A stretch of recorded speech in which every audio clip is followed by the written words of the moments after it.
raised in the Lone Star land, with boots on my feet and dreams in my hand. A little sassy but a whole lot of grace. You'll see that fire when you look at my face. I'm a Texas girl with a heart so wide, family and friends always by my side. From the crack of dawn to the stars at night, I keep it real, keep my soul burning bright. Barbecue smoke, Friday night lights, cheering for the Astros under Texas skies. A little bit stubborn, a whole lot of charm. This big old heart will keep you warm. I'm a Texas girl with a heart so wide, family and friends always by my side. From the crack of dawn to the stars at night, I keep it real, keep my soul burning bright. Barbecue smoke, Friday night lights, cheering for the Astros under Texas skies. A little bit stubborn, a whole lot of charm. This big old heart will keep you warm. I'm a Texas girl with a heart so wide, family and friends always by my side. From the crack of dawn to the stars at night, I keep it real, keep my soul burning bright. From the blue bonnet fields to the city streets, every step I take feels like home to me. With a little sass and a lot of pride, this Texas girl's got nothing to hide. I'm a Texas girl with a heart so wide, family and friends always by my side. From the crack of dawn to the stars at night, I keep it real, keep my soul burning bright.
Gummy shoe prints, laid them down the street.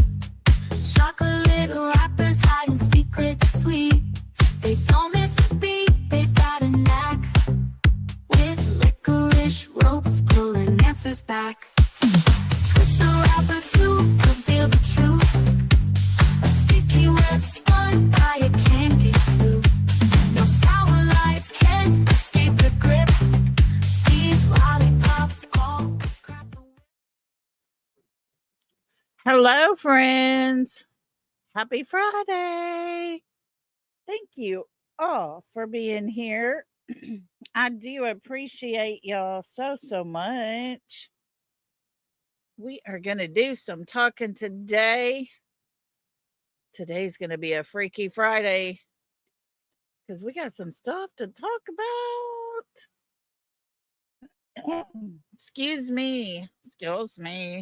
Hello, Daniel. Hello, Tam.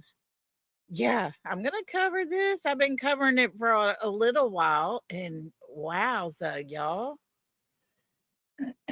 Daisy Duke, how are you? Hi, Miss Kathy. Miss Rhonda, always good to have you with us. Let's see who else we got. TJ, how you doing? Got a secret?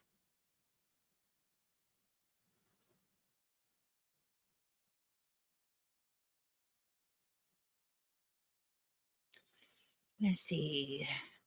Lisa King, how are you?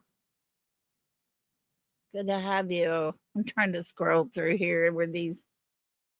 Let's see here.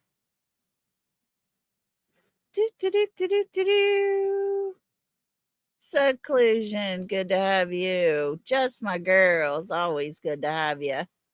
Hello, Serenity. Serenity, I'm going to tell you this. It is none of your business. Alrighty? If you're going to come in here and talk about anybody, you will be blocked. We don't talk about anyone in this chat. We don't question anyone in this chat. If you want to be that way, there's a whole nother side of the street you can go play with. All right. Welcome, welcome, my friends. Hope you've had a super great Friday. I hope everybody is doing good. To our beautiful Jen in Georgia, girl, take care of yourself and get better. We love you. You take care of yourself so you can get back in here and play with us. And Miss Bobby, you're in our prayers. We are continuing to pray for you, and we will pray you through this, girl. So, anyways, guys, welcome, welcome. Hello. Aloha, my friend. So good to have you. Haven't seen you in a while. Hope all is going well. Excuse me. Um, JH, in case you haven't heard, somehow I locked myself out of my Google chat that I have for the number. So I apologize if you've been sending any messages. Yeah, I will go into mama bear mode just for being stupid. That's not what we're about here. Anybody wants to come in and pretend and play and be somebody and think they're bad? No, we ain't got time for stuff like that. So, anyways, we don't play that way at all. No time for it. Let's see. Teresa, hello. Oh, good, JH. Good. I'm glad everything's been going good for you. Good deal, good deal. Y'all, let me tell you, I got up this morning, got busy doing some things, and my dog was laying across my bed, and I come over here and I laid down, started rubbing her belly. Guys, I started saying a prayer for Sebastian, and I fell asleep. I fell asleep. That was probably about right around noonish, and I woke up. It was 4:28. I was like, "Oh my goodness." And so I jump up, got her down so she could go outside and go potty and all the things. And I'm like running in circles because I had this already scheduled. I had it all ready to go. I just had to put it on public so we could get going with it. And so, anyways, we're here. We made it. Yay. No new updates, nothing, JH, nothing at all. And that was part of what my prayer is. Sebastian has been gone too long. There needs to be something new. Something needs to happen. He deserves that. You know, it's causing some people actually to to be studying his case so long, and at nighttime while it's quiet and everything's still and you can really dig deep and start researching and everything, and people are seriously losing sleep just trying to find anything to go look at. Like I said, please say your prayers because all those little clues start fitting to the little pieces of puzzle start fitting together. You know, each clue has a place that it goes into, and I have passed on that information. So let's pray that something positive can come out of it. And maybe we can all just get a little sleep at that time.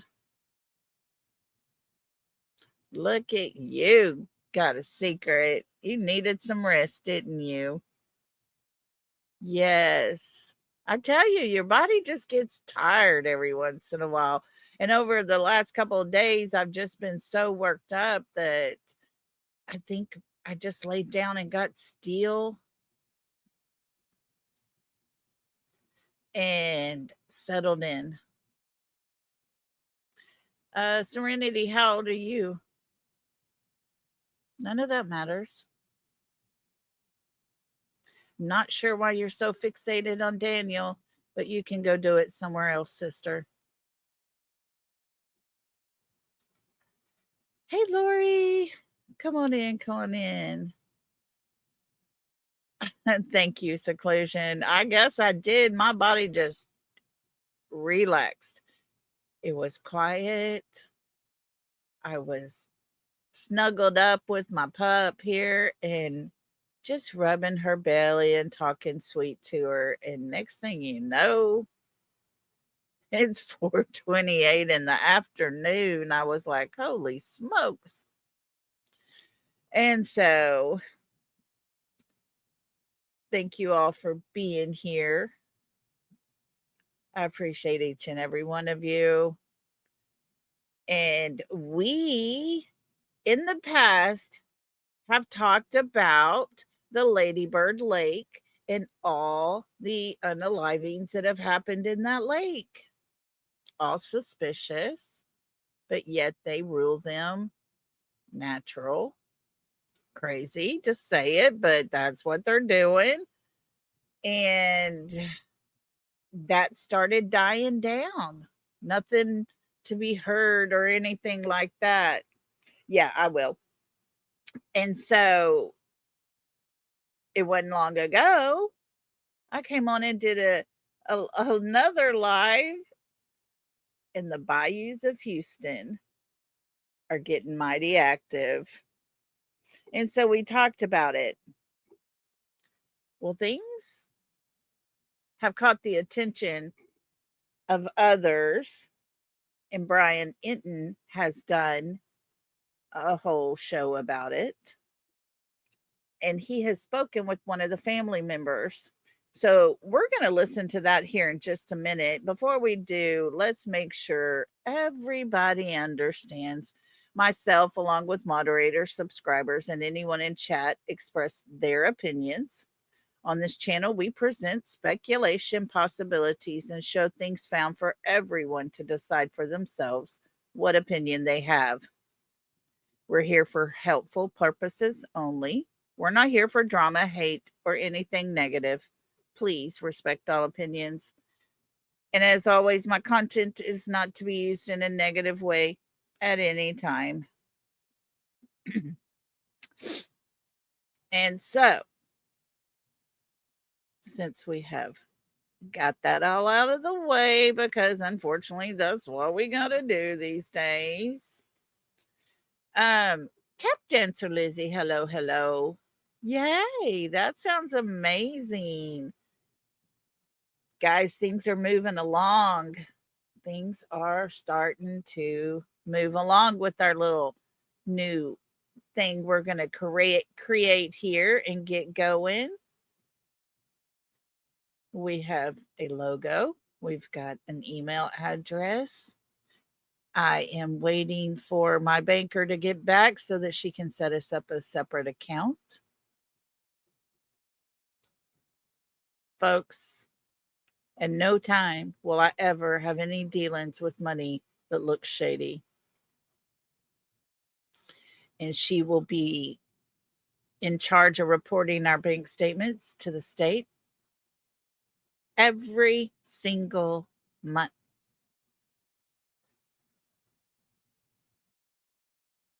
I'm telling you, seclusion. I think there is seriously stuff going on. And excuse me.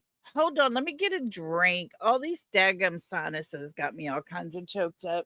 Just a second.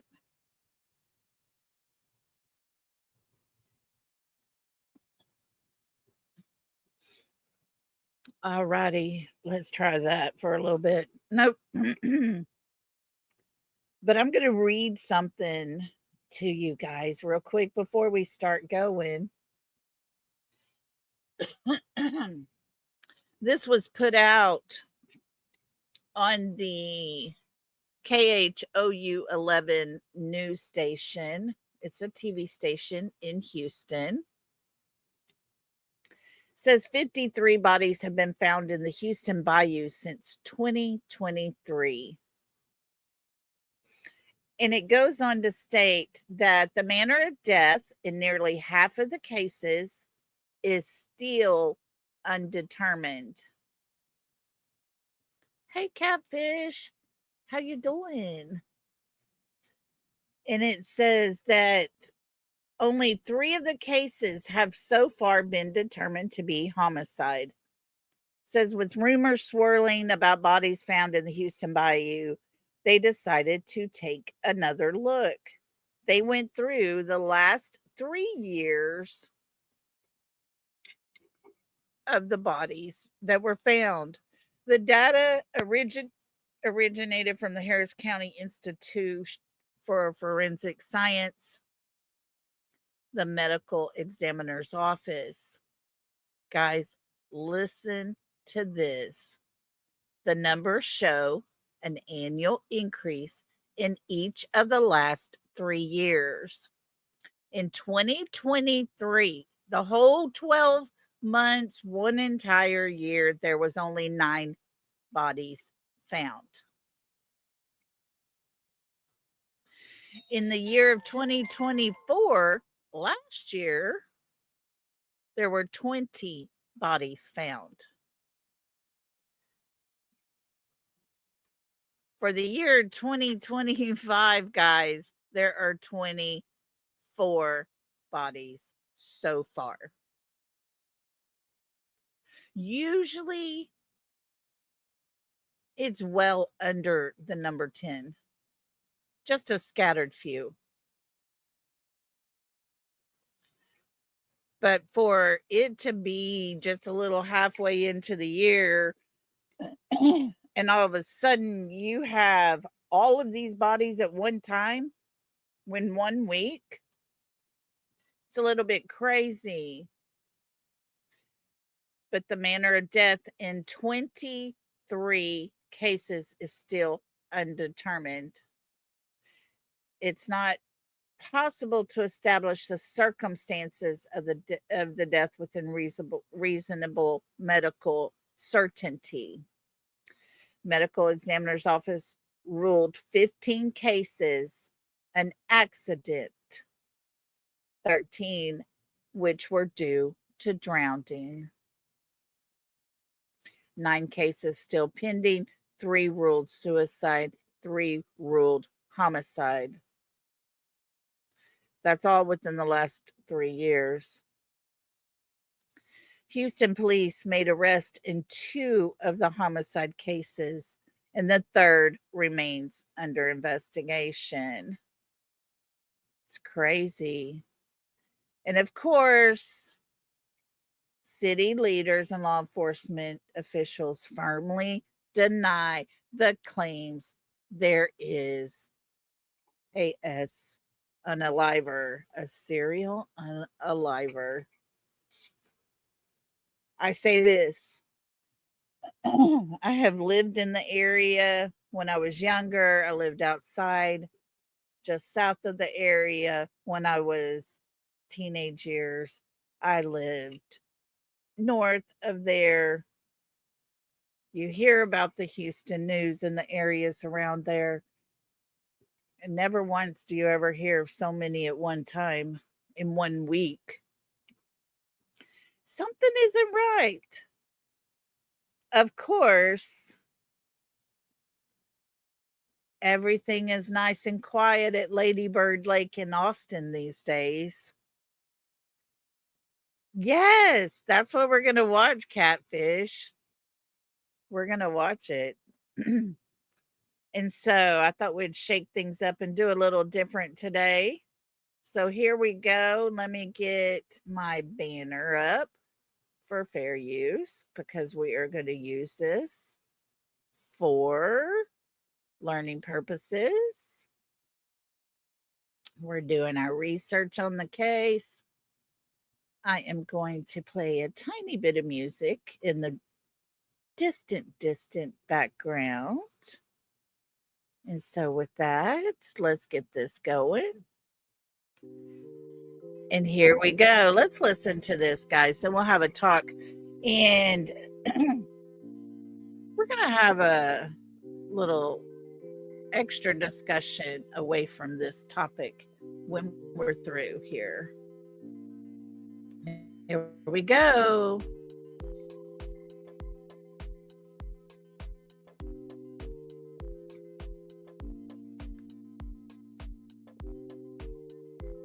Hey guys, thanks so much for checking out my show. Really appreciate it. Please click to subscribe. In this episode, I'm digging into these very mysterious deaths in Houston, Texas. The bodies that have been discovered in the Houston bayous, those river systems and waterways that are running in and around Houston. One after another, 16 bodies found so far this year. So far, the city seems like, according to many, they're downplaying it, saying like, oh, nothing to see here. You know, it's homeless people a lot of the time, drug abuse, that kind of thing. But I talked to the family of one of the men who was discovered actually last year, a young man named Kenneth Cutting Jr. And his family is very suspicious of what is going on. Not happy with the way it was handled by police. They don't believe that there was a thorough investigation. They don't believe that this was just some kind of accident. They don't understand how Kenneth just ended up in the bayou. It makes no sense to them. No drugs in his system. His body was not in good condition when it was found. So I'm gonna dig into that and what's going on in Houston in this episode of Brian Entin Investigates. Hey guys, so there are a lot of questions about these bodies that are being discovered in Houston's bayous. So far, just this year, 16 bodies have been discovered in these bayous, which are these waterways in and around Houston. And what's interesting is the city, so the mayor, city leadership, the police have really made an effort to downplay what is going on. It seems like, according to some of the people who I've been talking to in Houston, saying that there's nothing criminal going on, that there's no serial killer, because there's been a lot of rumblings like, could this be a serial killer? How are so many people being found dead? That they're saying there's not a serial killer.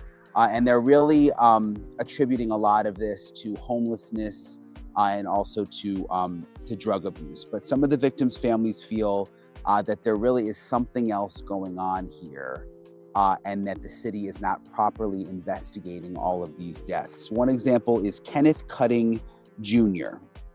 I spoke at length with Kenneth's dad and also with his cousin, and his cousin is really more like a sister to him. They lived together for a long time.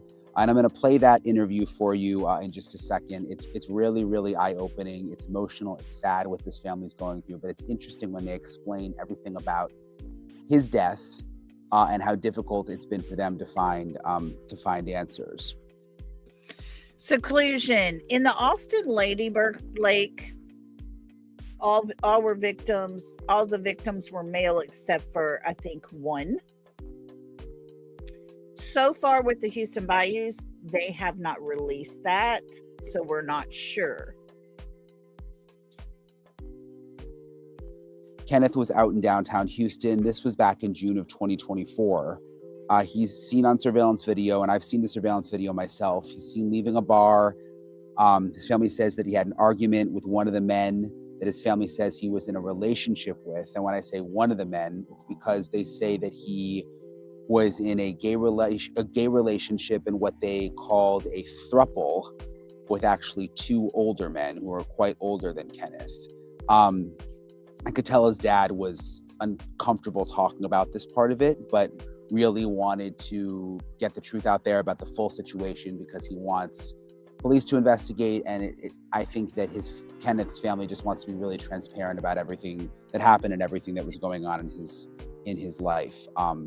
Again, mainly because they want answers and they want the case to be properly investigated. Now, police have made. Now, let's make it really clear about the comparison to the Austin Lady Bird Lake and those victims. There was a bar that was right at the end of the street, right on the lake. People would leave there. The video footage would always show how, impaired. Then they would disappear. Seemed as if there was something put in the drinks. That was a large rumor going around the Austin area. And of course, they were, that particular area, that bar itself was known as a gay bar. And so here we are with him. And it does kind of make you wonder, is this kind of the same situation happening? But like I said, we don't know much more about the other victims. They haven't put all that out. So we really can't go there and say. But as far as the one in San Antonio, family members spoke out, and there all seemed to be that one connection. So is it possible something like that moved on into the Houston area? It is possible, but at this point, we can't make that connection at all. Very, very clear that they do not suspect foul play, and that, that there's no person of interest, there's no suspects in this case. They don't suspect foul play. But again, the family wants there to be more of an investigation. Kenneth's family says the boyfriends claimed that Kenneth, quote, went crazy and demanded to get out of the car on the highway when he initially went missing. Kenneth was found more than a mile downstream, and his family tells me that his body was not recognizable immediately. There was an autopsy done, there were tests done, obviously, and his death was ultimately ruled undetermined.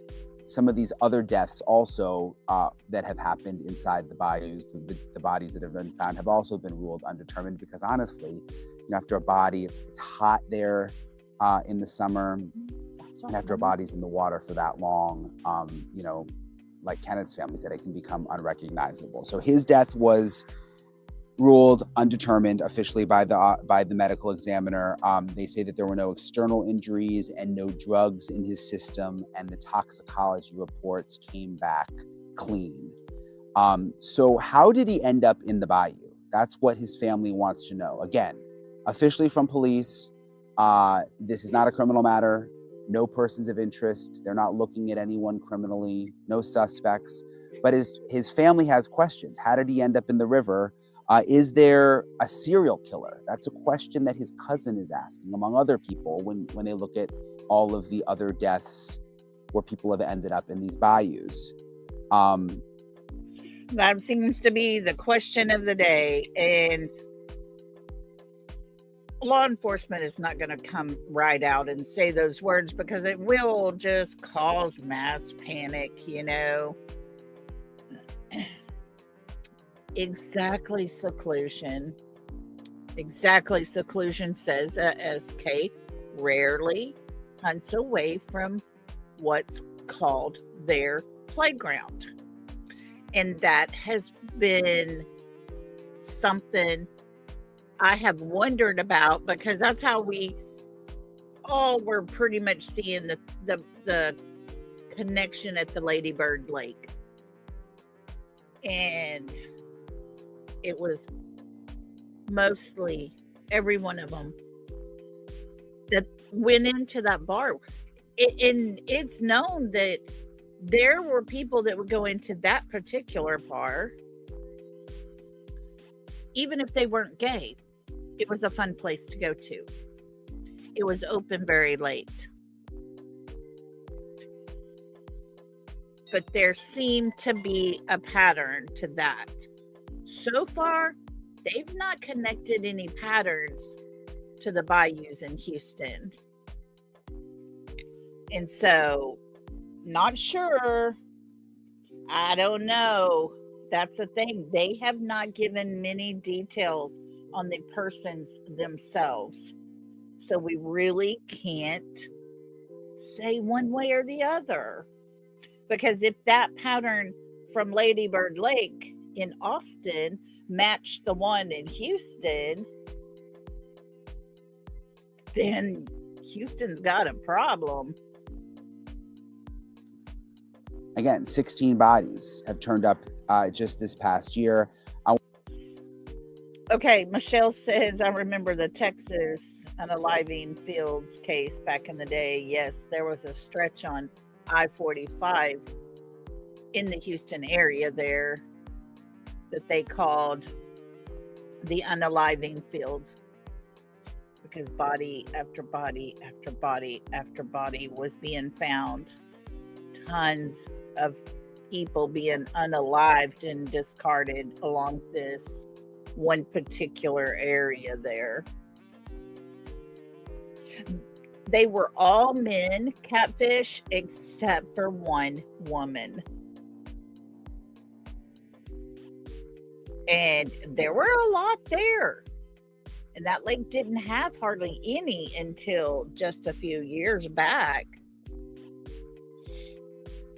Yeah, seclusion is 100% here. They can change locations physically, but they always stick to their playground. Look at Bundy. Yeah.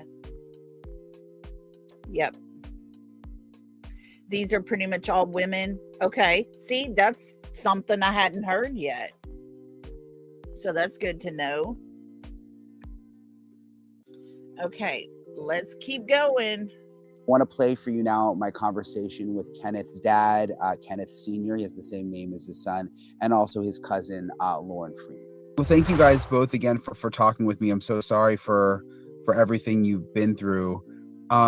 Ken Sr., I wanted to just ask you about your son. Did he go by Ken Jr.? No, he just went by Kenneth. By Kenneth, okay. Yeah, tell me a little bit about Kenneth. Well, I mean, I had him when I was 45 years old, and his mom kind of left, and me, my sister, and my dad lived together raising him as he grew up. Then my sister passed away, and then it was just me and my dad. You know, he had some troubles at school because of his sexual preference, and he did not like being bullied. And he was a small kid. You know, he's about 5'4" and weighed when he died, he was about 5'4" and weighed about 115 pounds. But he'd get in trouble. Okay, just on a side note, this picture right here tells me this young man got baptized at a church.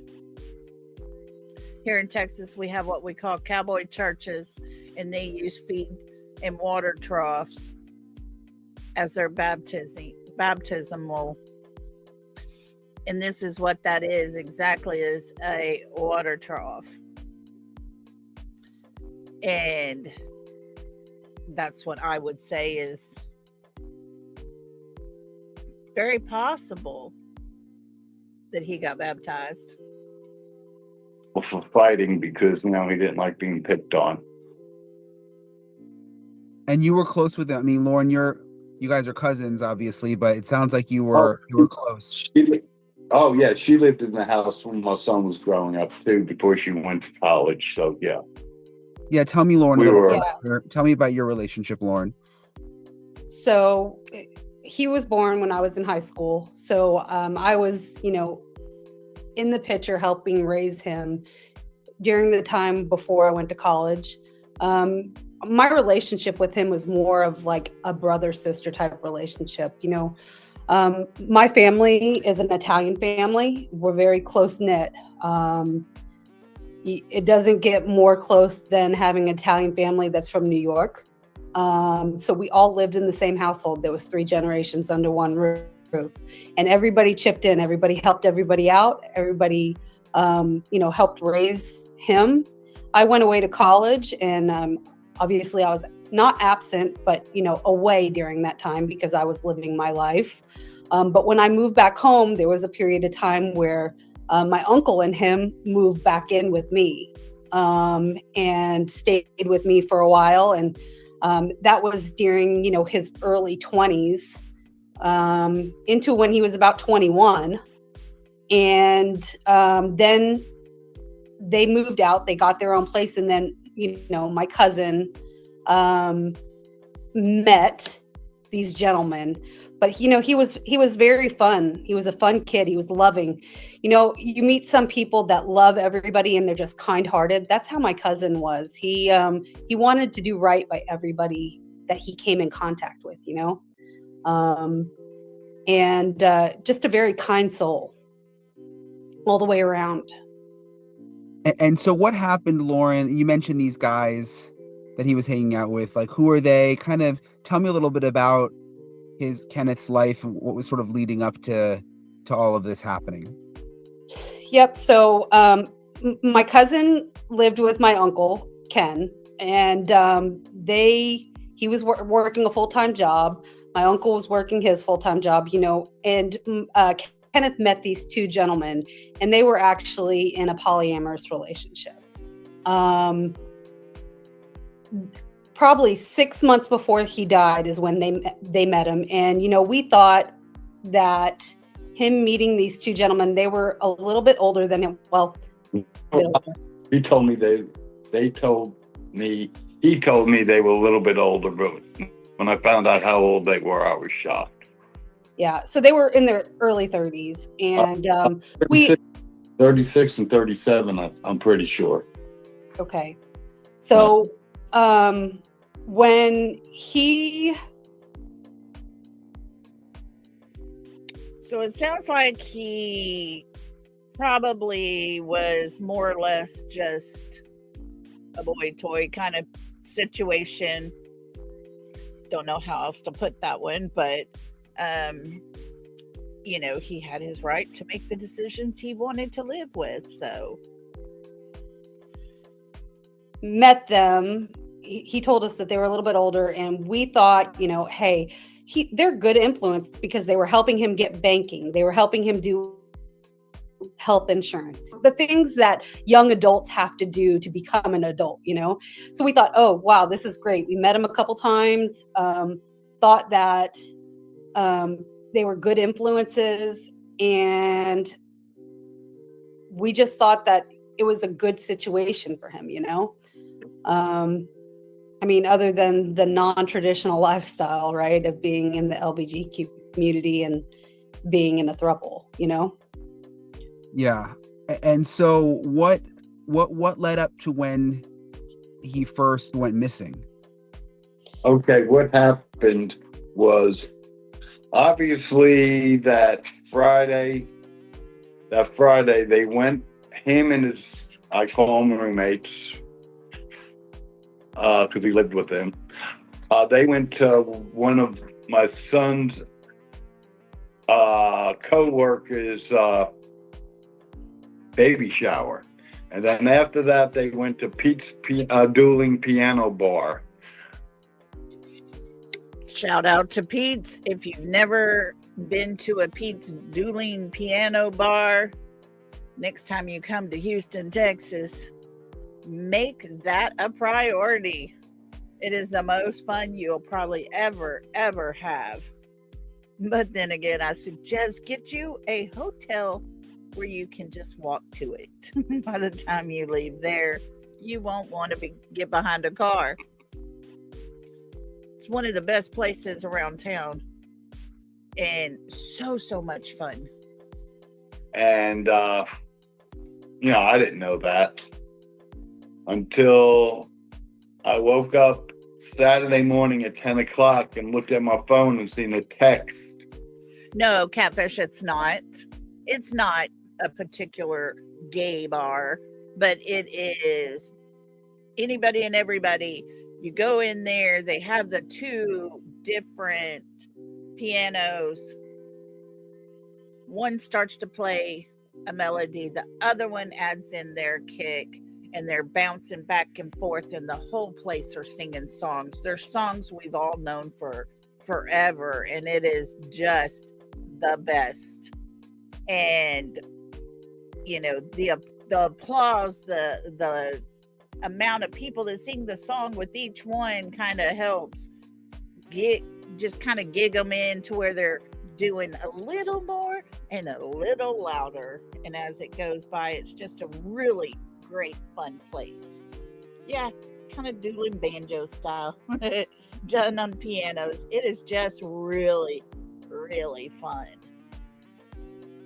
From one of his roommates that the boy got drunk, started going berserk, and got out on the freeway at I-10 and what's the name of the road, Lauren?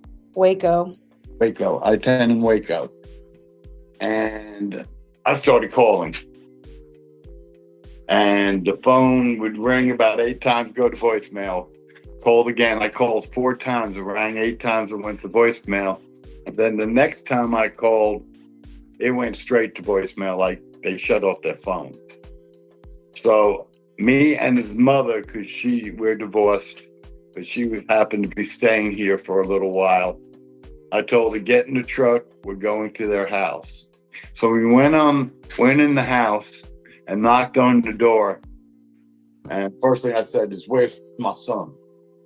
And they said, well, he drank too much and we told him and he got mad and he went crazy. And then we finally got him in the car and he started fighting us in the car. So we pulled over and he got out and ran. And he ran off.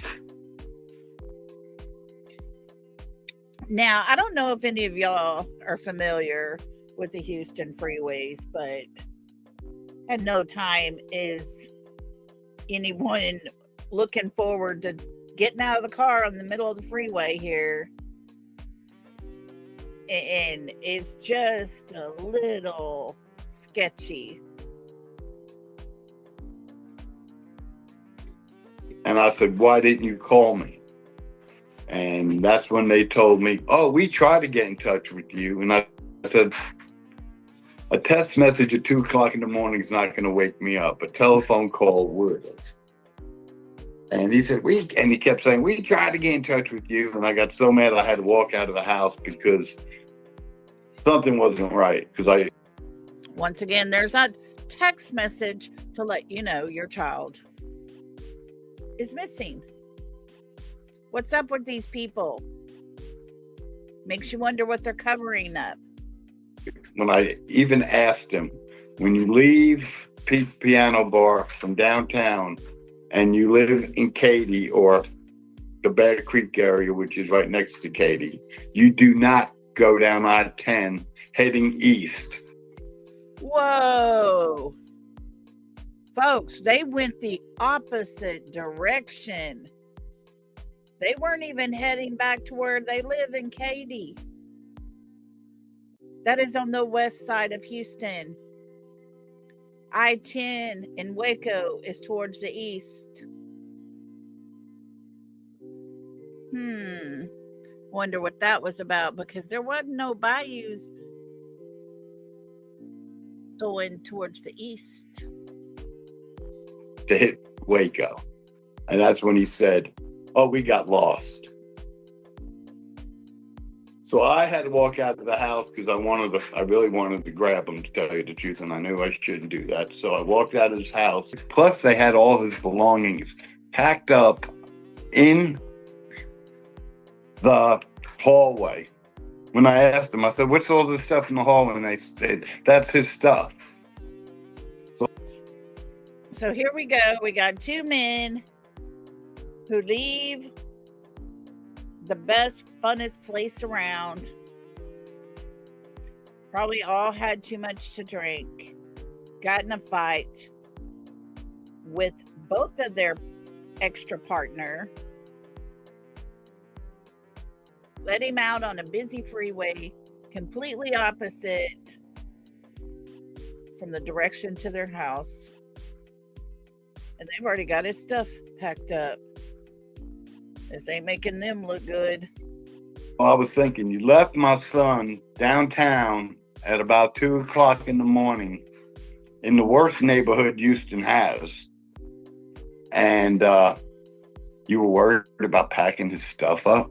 You know, things just weren't right. Well, and it wasn't like, hey, I took my time, I packed stuff up.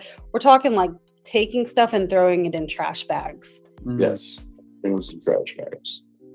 How long was he living with them? Probably 6 months, yeah. about 5 months. Okay. And so then what happens?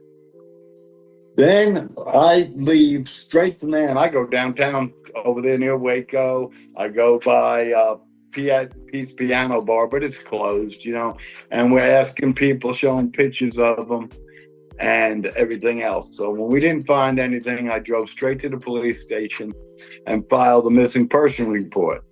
And the young officer there tells me, oh, don't worry about it. We got cameras all over the city. We'll find them. Then 3 days later, I guess it was 4 days later, it was July 3rd. Me, my sister, and Not your sister, me. me, I always call you my sister. Me, Lauren, and his mom went to Bentob Hospital it's LBJ Hospital. It's a charity hospital, to see if they had any missing does. And when I got there, we were waiting for a nurse to come down, and I got a phone call from the missing person officer, and he said, "Have you talked to the coroner?" And I said, "No, why?" And that's when he said, "Well, they found your son Monday afternoon in the Bayou." Could you imagine having to go to the hospital, talk and see, do you have anybody registered here without a name? I mean, my goodness. This is crazy. Oh my So God. Bentob is downtown Houston. There is a Bentob towards Galveston. I believe they've renamed it, or may not have, but it's an older place there in Galveston. But there is the big one downtown Houston. And then I said, okay, now maybe you'll take it serious. Well, homicide wasn't doing nothing. I went to Pete's Piano Bar, talked to the manager. He emailed us footage of when the boy walked out of the bar. And you have to understand, the bar it's not a standalone building. It's in kind of like a mall. It's not really a mall, but there's shops and other restaurants and stuff and that. So when you walk out there, you're still inside. And we seen him borrow a man's phone. And he made a couple calls. Lauren, you know more about the video than me. I ain't seen it in a while. So yeah, the video, he walks out by himself. He then asked to borrow a cell phone, which happened to be like a friend of the bouncers at the bar. He makes a couple phone calls. The exchange happens where he's cursing at him basically. And Kenneth starts to walk down the escalators because it's a 2-story type building. I don't know how else to explain it. It's like an open outside building, but it's 2 stories. So he goes down the escalator, and you can see him going down the escalator in the video. And the video, because it's an outdoor camera, it has audio to it, so you can hear him cursing at him all the way down the escalator. So his partners are cussing him as he's leaving.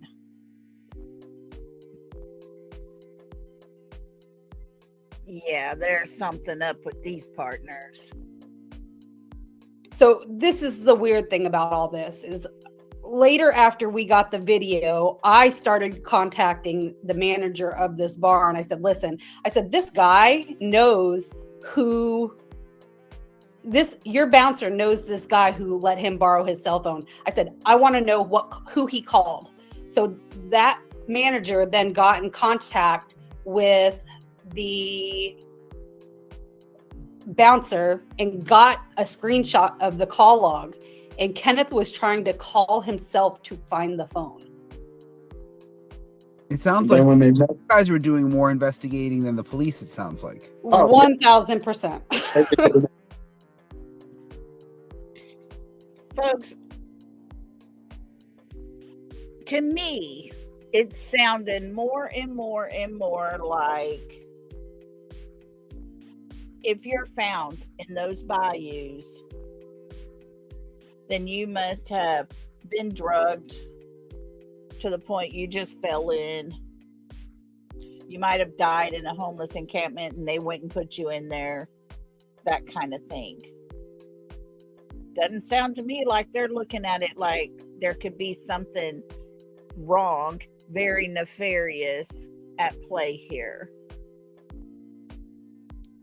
That last time I talked to the homicide detective in charge of my son's case, last time, he said, I asked him, I got 2 questions for you. And he said, what's that? And I said, did you question them 2 boys, them 2 men?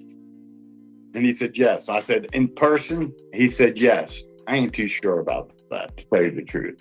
They might have, I don't know. Then I asked him, do you believe what they had to say? And he said, yep. And he said, then I said, did you ever look at the DOT cameras? And he said, what? And I said, don't give me that. The Department of Transportation cameras that are all over the city. And he said, no, we haven't. And I said, why not? And he said, because by the time I got the case, they're not available. And I said, yeah, that's because you waited 8 months for an autopsy to come back instead of doing any investigation. I'm telling you what, if Houston police find you in the bayou and you don't have a gunshot wound or a stab or, any major trauma, they're not going to do any investigation until the autopsy comes back. And if you notice, all the autopsy comes back are undetermined. Crazy that they're going to wait for an autopsy before they look into anything. And the backup log on the autopsies is huge. You would think with as many that are unalived, no matter the circumstances, but in the city of Houston, you read about it every single day. So I could imagine the backup log they have. But when you have a family invested like this family, you would think that they would say, okay, this might not be his MO.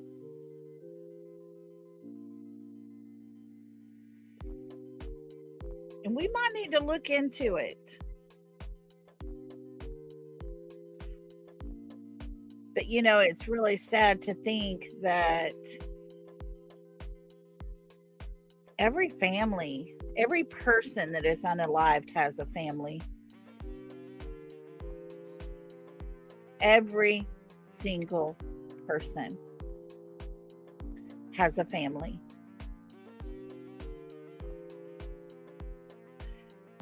And thank goodness Kenneth at least had his family trying their very best to find answers. So how been, could he have ended up in the bayou? I don't know. They like he was drunk and fell in when he wasn't even near the bayou at that point. If them boys were telling the truth. So this is the thing. So there's a couple things that are not right about this story. So the first thing is that they were going east on I-10, right? East right. On I-10, which is away from where they live. The opposite direction completely. The other portion is that they're saying they dropped him off at I-10 in Waco. I-10 in Waco is in 5th Ward. It's a dangerous neighborhood. So where his body was found was 3300 Sweeney. if you look from where they're saying they dropped him off to where the body was found, it was actually almost a mile upriver. Does that make sense? So the bayou flows from the city down to the Gulf. So he would have had to walk a mile and a half upstream. Or further, because you're going to come downstream a little. Right. Not even near the bayou. He was on I-10. If he didn't have a phone, and he was on that street, he would have walked to the nearest convenience store or gas station on I-10 and borrowed somebody's phone, and he would have called me. There's something wrong here. That water flows down south towards Galveston.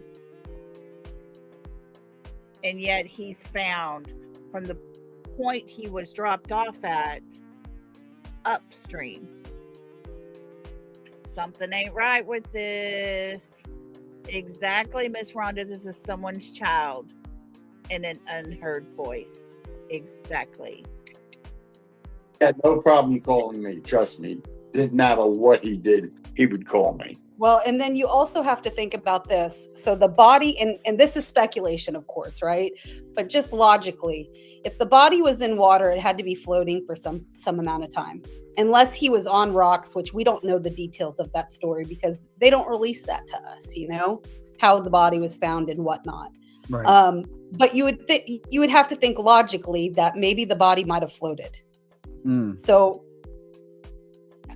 it doesn't really make a lot of sense to me. There's other stuff that has happened in this case, though, that is super suspicious. So after we got the phone call that, had passed and all of that, I asked the missing persons detective, I said, so you're telling me that there's not a case going to be opened for this? He says, no, ma'am, there's not. And I said, okay, so we have all his stuff at the house that's in bags in the front entryway. What do you want us to do with that? It's evidence, right? And they said, well, since there's not an open case, just go get it if you want it. So at that point, my husband was like, or my uncle was like, I'm going to go over there. I was like, no, you're not. So I sent my husband over there. I called a police escort. I said, hey, I need you to meet over at this address. I told him the situation of what's going on. My husband picks up the bags, bring them back. They said, hey, since the bags are picked up, there's no chain of custody. I get it, right? The other things that are weird about this case is when he left the bar, he obviously was wearing the shirt. He also had an Apple Watch on. When his remains were found, what he was found with was no shoes, no socks, a pair of pants, a belt, no shirt, no Apple Watch. He was wearing an Apple Watch when he left the bar. And he had one diamond earring in his right ear. But the other diamond earring we found in his jewelry box without a back.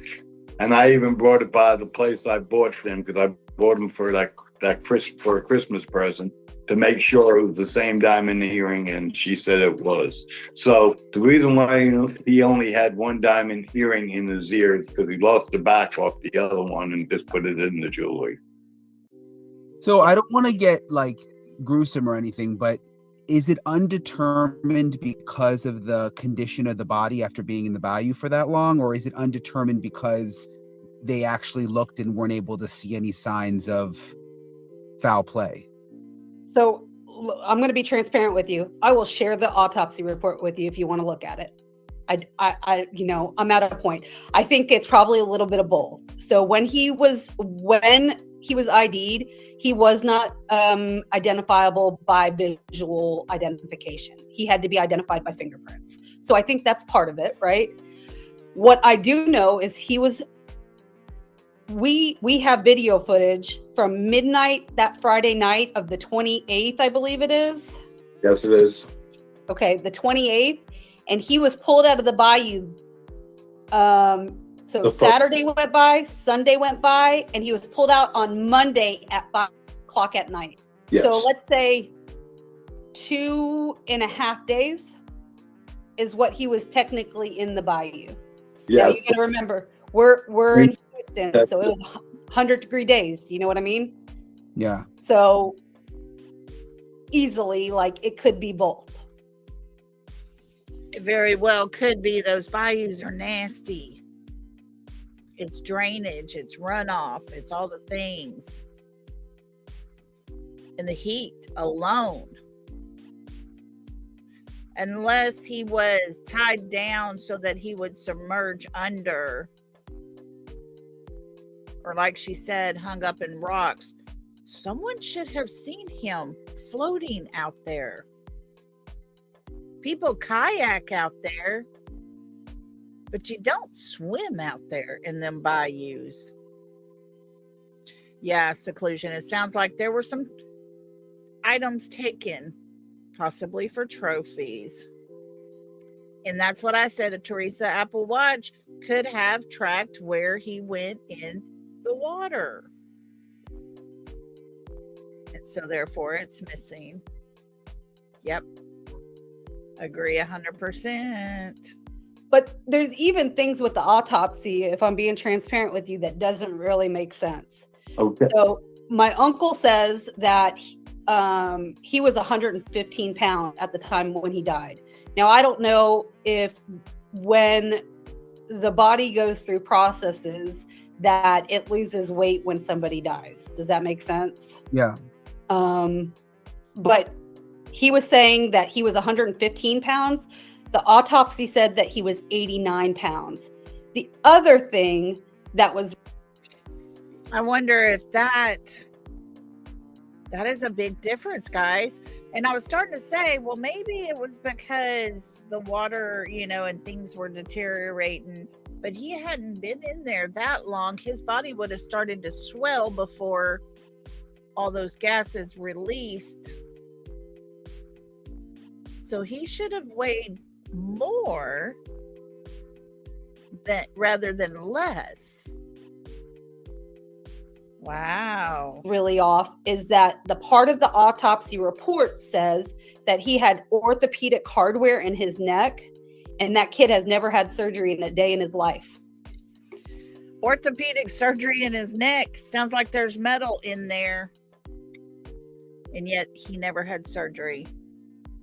Wonder what could have been inserted into his neck. Makes you wonder. And with the family saying he never had surgery, you would think they would dig in to check. Was that even him they found? Were his fingerprints puffed up enough to make the wrong identity, I wonder? Yeah, the body it'll swell up and puff up like a blowfish. And then all those gases will slowly release. Oh, Rita, I love you.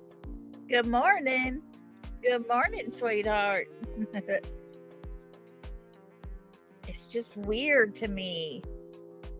How are they going to say he had orthopedic surgery and he had never had surgery ever? That makes no sense at all. So why does the autopsy say that he has orthopedic hardware in his neck? Was there any detail on that? Like what Nope. Like I said, I'll send you the report because I can't make ends meet on it. They did send off for toxicology. Nothing came back on that. There was 3 specimens that were tested, and one of the specimens was inconclusive because I guess the sample was not adequate enough. Wouldn't those pieces of hardware that's inserted have serial numbers on them? You would think they would be able to take that and run down that serial number and find out who got that. Is this even the same body? Wowza. That's what I'm wondering, Kelly. Are they sure it's him?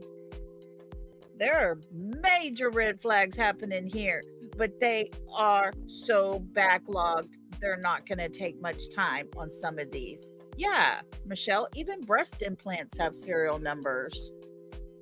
My doctor, when I broke my arm so horribly bad and had to have that rod inserted from my shoulder down to my elbow, he had told me if I ever forget who I am, I can always have a scan done to see the serial number, because that number is attached to me for life.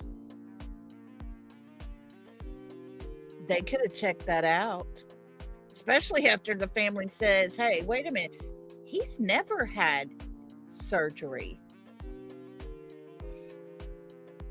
Yeah, 8 months to get an autopsy done. Exactly. They could find out, but it sounded like this might not even be him. And if I was his family, I would get a court order and I would definitely make sure that this is my son. If there is a rod inside that body, an implant of any kind, take that number, find out who this body belongs to, because I wouldn't be so sure it's my child. And the other test that was done is they thought something might be wrong with his neck. Suspicious. His neck. Suspicious. So they did some kind of autopsy test where it was sent off to like a specific pathologist or something, where it had to do with, I think it's I can't remember the name of it. Yes, to see if it was broken. They came back and said, no, it's not that. And like I said, it's all written out because it's in a different part of the report, right? It's at the very end. And they have like diagrams drawn out and Lori, I bet you got some numbers attached to you forever. I bet you do, girl. This is not sounding right, guys. Even his death is sounding fishy as far as the whole storyline of where he was dropped off. I mean, these guys lived in that area. They knew which way to go to make it back home. And yet they went the opposite direction. In the area that he was found in, it's not a nice place to go to. You don't accidentally drive down there. That's for sure. There's somebody talking about it. Well, not talking, but writing about it, right? Do you think that, I mean, there's been all of these bodies found in the bayou. Do you think that this could all be connected? Or do you think Kenneth's situation is just isolated and different people know to just drop bodies there because, you know, they become unidentifiable base? I mean, like, do you think it could all be one connected thing? I mean, I'll start. Yes. What do you think, Lauren? So I don't know, if I'm being transparent with you. You know, when you're looking at it, Kenneth's case is very different than all the cases that have happened this year. The majority of the cases that happened in 2025, they're African Americans. They're in the age group between 20 and 40. You know, Kenneth doesn't really fit that same profile. You know what? So there we go. African Americans between 20 and 40. That seems to be, since he went missing July of last year, what is being found in the bayou. So that's the most we've ever heard on any one type of description. Is this the young man they found near the bank? It was raining that day. A body was found. Kelly, this was last year. They found him July 3rd of last year. There's been so many this year. way more than ever in the history of the bayous there in Houston. I mean, so, I don't know if we have a serial killer here, or it's the scum of society who have figured out that they can dump bodies in the bayou in hot months and they can decompose and they can't get caught. It's, if you don't shoot them and there's no evidence of like a bullet going in or somebody being stabbed, do you have an out? You know what I mean? Do they have a way to just dump bodies and never get caught? I don't know. I don't have an answer for that. The other cases, I don't know. The mayor said, our homeless end up in the bayous was the most ridiculous thing I ever heard. He says when homeless people die, their friends just throw them in the bayou. Who would do that? He said something like, "Oh, you think they call up a funeral home?" No, they don't call a funeral home. They call an ambulance and say this man's dead. Right. There's never ever that I've ever heard of where the people found in the bayous over the years have been part of the homeless encampments down there. Now, granted, over time, those places have expanded because there are so many. But they respect each other. They respect each and every person around them. They become like a family. And to throw one of your family member over into the bayou, it doesn't make sense to me. Does that mean that's not what's happening? No, I'm just saying for me, I just don't see that as being the answer. I believe in my mind, I keep going back to the same thing. The mayor does not want there to become an issue with the unalivings happening with the bayou in that relation. And so they're just using that as an excuse. Yes, Joe, they watch out for each other for the most part. They definitely do. And I don't see them freaking out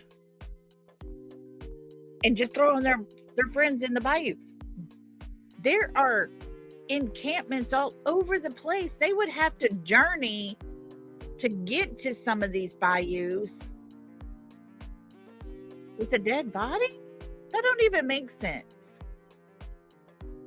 But let's see what else they have to say. This is almost through. They don't go throw them in. So, yeah, there's too many bodies. Something's wrong. And Lauren could be right. It could be all these people know you throw the body in the bayou, most likely you ain't going to get caught. Or who knows, it could be a serial killer. I mean, I'm not sure if it's a serial killer or not. And just my last question, how determined are you to keep this, in the public's interest? I mean, it sounds like the police aren't doing anything. I mean, what can you do now? Well, so I'm kind of the mastermind behind this, of course. I feel like we have to be super strategic on what we're doing, and partner with people that we know want to do good for our family and want the same answers as we do. So my goal moving forward is to be as loud as I can, because if you're loud, you can't be ignored. And that's what we're doing here. He was a good kid. He didn't deserve to die. His life was just starting. Yep. Yeah, young kid.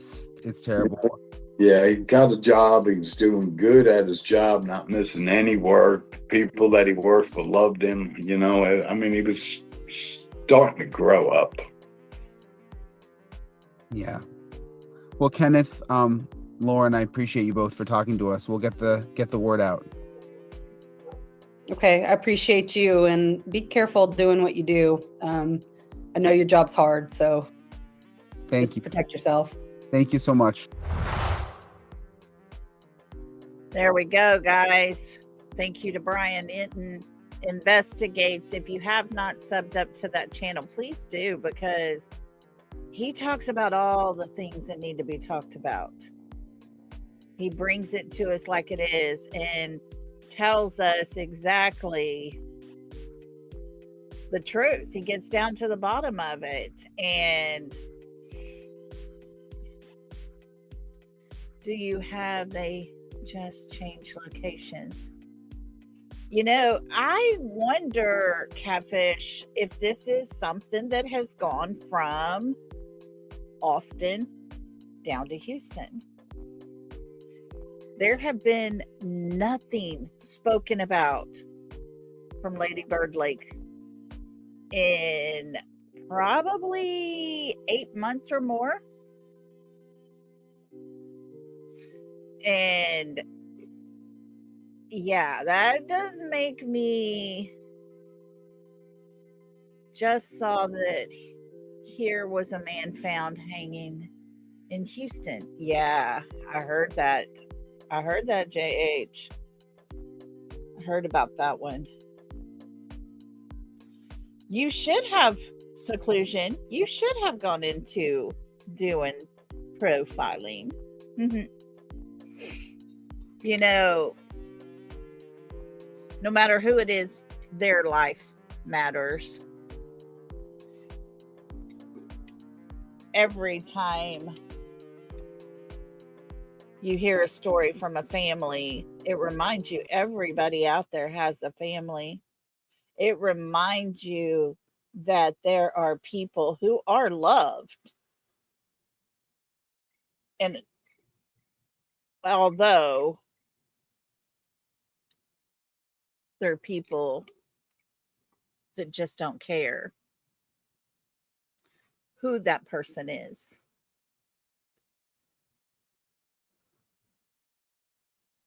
Hey, wanna be sleuthin'. Thank you for stopping by. That is so sweet of you. Thank you. Oh, really? There was a while when the bodies weren't in Austin, they had the same MO in Chicago for a few years. Wowza. Makes you wonder if people see something in another place and do that, you know, per se, the copycat type thing. The bayous are nasty. The bayous of Houston are icky.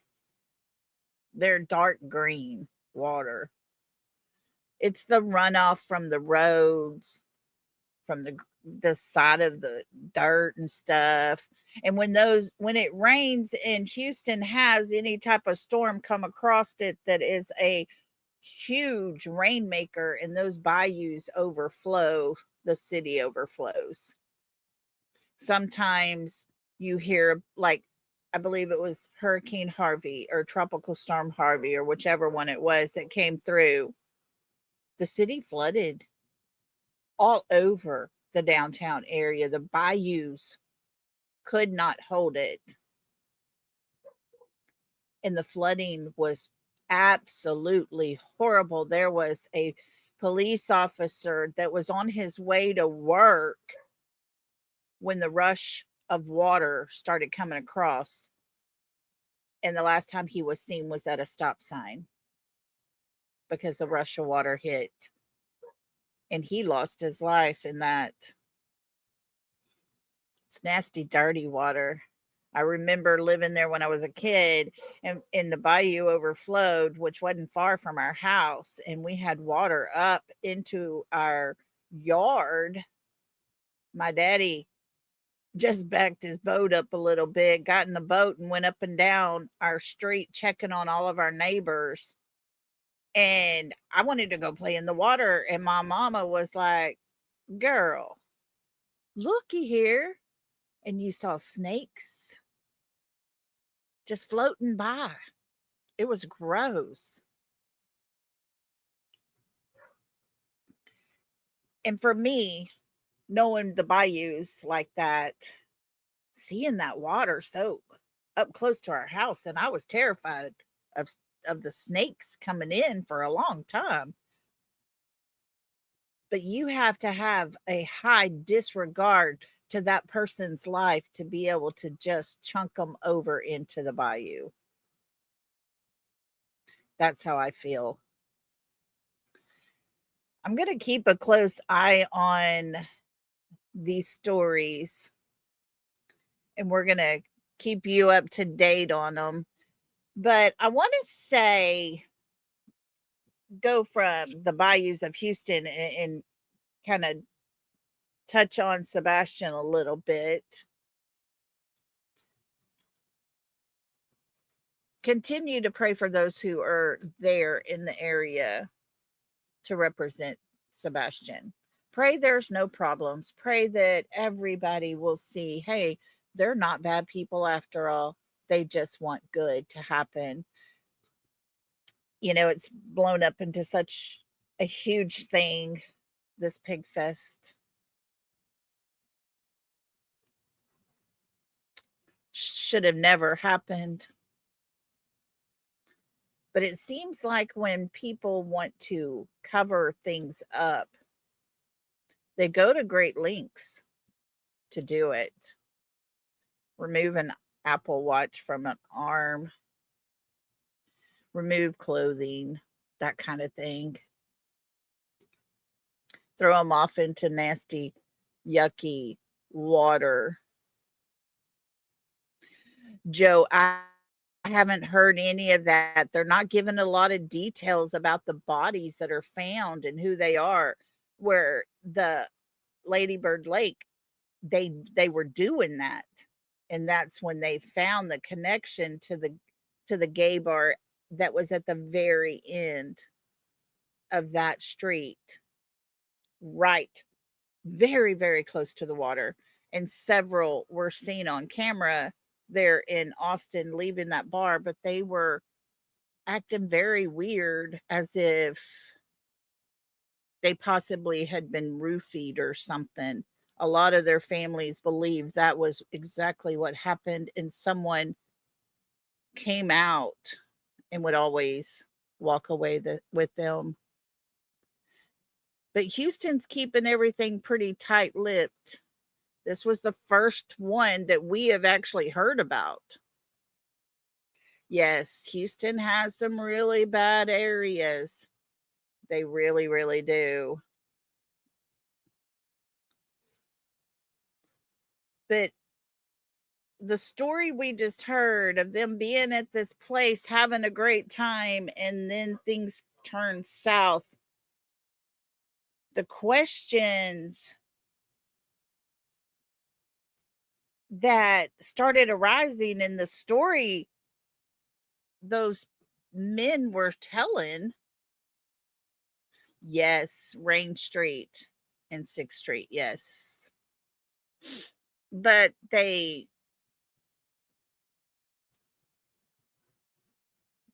their story didn't quite add up. The story they told wasn't making any normal, logical sense. Even the body is questionable to me.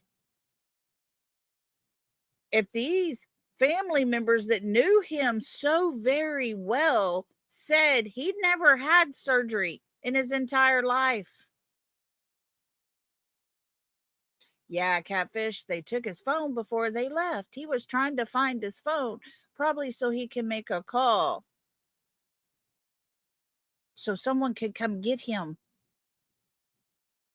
And the language that was heard as they're going down the escalator to get down out of that area there, that bar and all, they could hear it. They could hear them cussing him. The cover up some people go to is quite extraordinary. to tell a story that makes no sense. Everything along that line definitely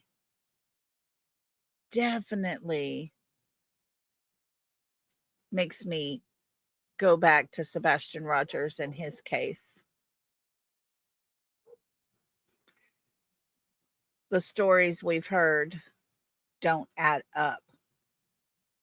The different versions to the stories they tell never adds up. Doesn't make any sense why the truth of everything that happened would never change, but yet their stories continue to change. Leaves more questions. And because of that, we continue to bring it out. And I'm going to dig in and try to find out how much we can find out about the others related to this Bayou area. It could be seclusion.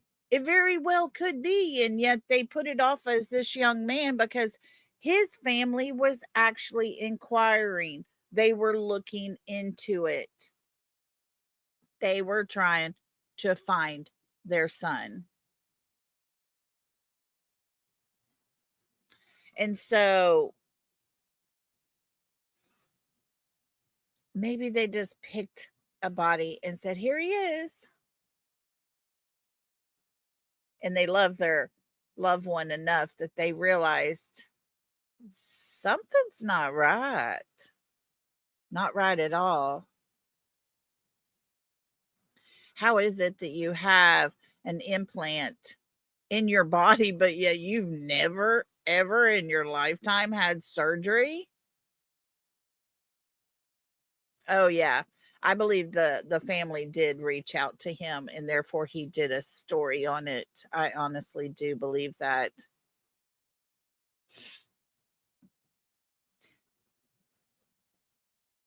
But the whole time I listened to the story, and of course, everything for me always comes back to Sebastian because we're so invested in his case. I recall the times his mother and his stepfather have made the comment repeatedly that Sebastian loved to swim like a fish. He could swim like a fish. That boy loved water.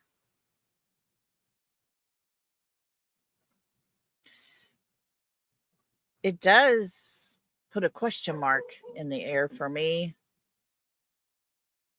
Hopefully, catfish. I am hoping so. I'm going to start reaching out and see what I can find, see if there's other family members that we can get in touch with. Because I do believe there's an issue and a problem there in that Houston area. But we try our best to talk and bring out everything that's very important in these cases. Listening to this particular story, how his body was when it was found, all these things, and then hearing in my head kind of echo how Sebastian loved to swim like a fish. Oh, catfish. Catfish asked Lolly, why do you think they got the camera out of CP's daughter's room? I look at it this way, thank God they did. No little girl should ever have a camera inside her room. I'm sorry. I don't feel that. If you want to make sure your daughter is safe, put a camera out by the windows of her room outside. Put a camera in the hallway so that if someone snuck in your house, you would see them getting to her room.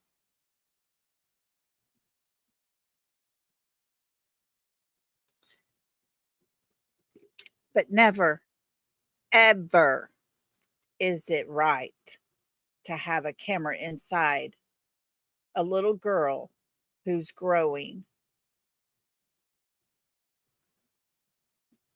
That is disgusting. It is wrong on many levels. And it is my opinion, just my opinion,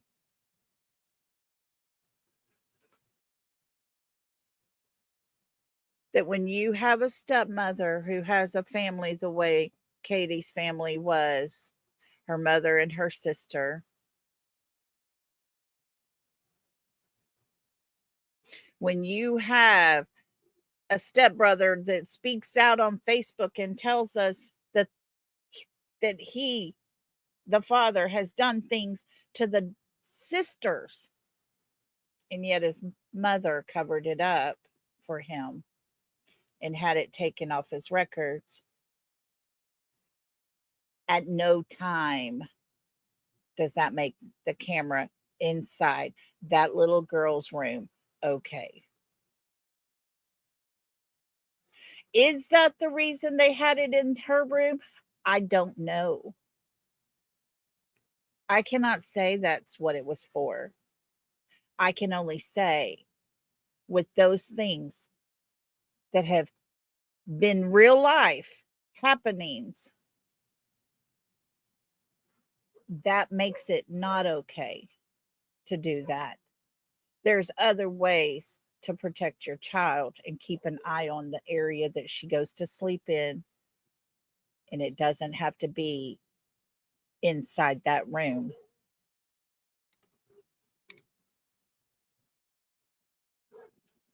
Very possible seclusion, very possible. Houston is a very, very large oil company area.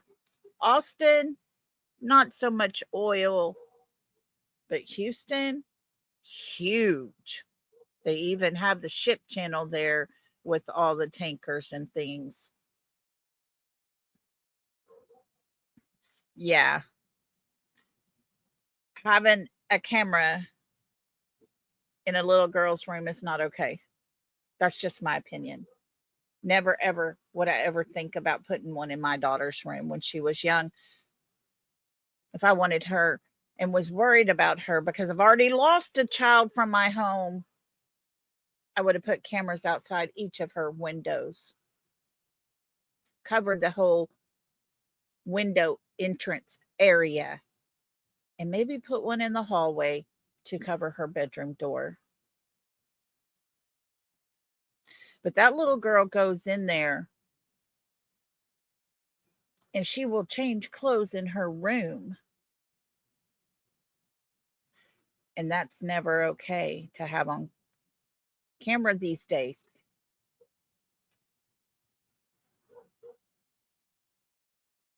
Never okay. We live in a day and time, folks, where people take that footage and put it on the dark web.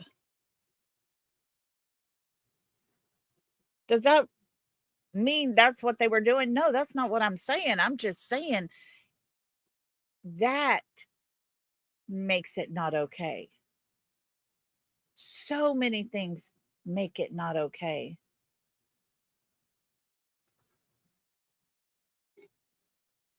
Yeah, the hallways, yes. The windows outside, yes. Not inside your little girl's bedroom.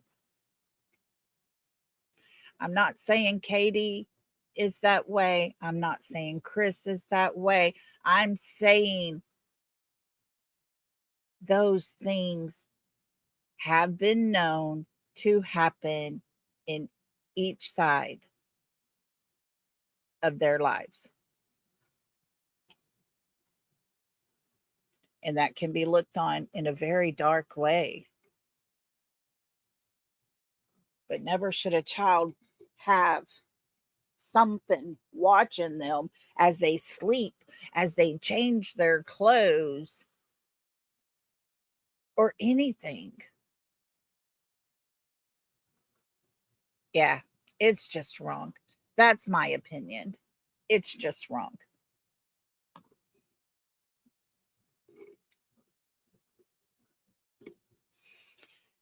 But, well, guys, I'm going to get off of here. I'm going to do my best to try to go live after a while on What the Fuss. But since I took a long, long nap, I got laundry I got to get completed because I fell asleep. So y'all be on the lookout. And if I can get all my stuff gathered up, we'll go live. Not sure if I will be back again tomorrow, only because I've been asked to help out at a fundraising event. And if it works out to where I go, I probably won't be live. But if it doesn't work out, then I'll come on. We'll talk some more. Yeah, cameras are a method of control. They're also very dark in a lot of ways. Like I said, it's just my opinion. But thank you all for joining me. I know this is off of Sebastian's topic, but man, I was glad he covered that. And we got to look into one of the families because that's the first time I've heard of any family speak out. And so that was good to cover today. So y'all be safe out there. Everybody have a good night. If I don't see you tomorrow, I will be back on Sunday. And y'all be safe. Like I say, keep a prayers out for those who are sick, not feeling well. Keep a prayers out for those this weekend in that area of Hendersonville. And please continue to pray over the leads that have been shared with me that I have finally turned over. Let there be a conclusion to all of this. Let it lead to some answers for Sebastian. I love you guys. Y'all take care. Love and hugs. Good night.